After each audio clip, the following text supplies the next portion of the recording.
SIT એની તપાસ કરે છે આમ સમાચાર છે, પણ જે મારા સુધી કોઈ નિવેદન લેવા આવ્યું નથી. પણ જે આરોપીઓ છે એના વાલીના ફોન મારા દીકરાના ઓલામાં આવે છે કે ખરેખર મારો દીકરો આમાં આરોપી નથી.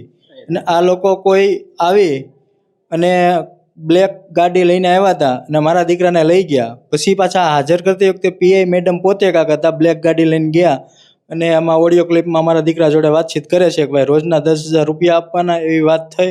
એ રીતના એના વાલી લોકો અમારો કોન્ટેક્ટ કરે છે. તો આમાં ખરેખર એસઆઈટીની ટીમ તપાસ કરે અને 2 ઓડિયો ક્લિપ એની વાયરલ થઈ છે, એની તપાસ પૂરેપૂરી કરે કે જો પીઆઈ મેડમ મને માયરા પહેલાં લેવા ગયા છે કે પછી હાજર કરવા માટે લેવા ગયા છે, એની તપાસ થવી જોઈએ.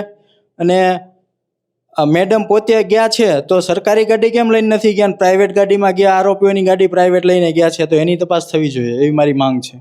અચ્છા, સાથે જ હજુ જે સ્પેશિયલ ઇન્વેસ્ટિગેશન ટીમ છે તેને તમે જ્યારે નિવેદન લેવા આવશે ત્યારે કયા મુદ્દે હજી આ તપાસ છે તે થવી જોઈએ તેવું તમને લાગી રહ્યું છે? ઝીણવટભરી બધી તપાસ થવી જોઈએ. જેમ કે મારે પહેલેથી માયાભાઈ જોડે વાતચીત થઈ, તો એની તપાસ માયાભાઈએ કોની જોડે વાત કરી છે, માયાભાઈના દીકરાની જોડે મારે વાતચીત થઈ છે, તો એની પણ વાતચીત કોની જોડે થઈ છે. પછી રાજુ આહિર બોરડા, તો એની વાતચીત કોની જોડે થઈ છે, એની બધી મોબાઈલ ડિટેલ બધી ચેક કરે. પછી જેટલા આરોપીઓ છે, જે 8 આરોપીઓ બતાવ્યા છે એ લોકોએ, તો એ આરોપીઓને આ કોલ ડિટેલ ચેક કરે. પછી જે વિડીયો બનાવે છે તો વિડીયોમાં કોને બતાવે છે, એ પછીનો જે વિડીયો વાયરલ એ લોકોનો થયો છે કે ભાઈ એ મને માર્યા પહેલાંનો છે કે પછીનો છે.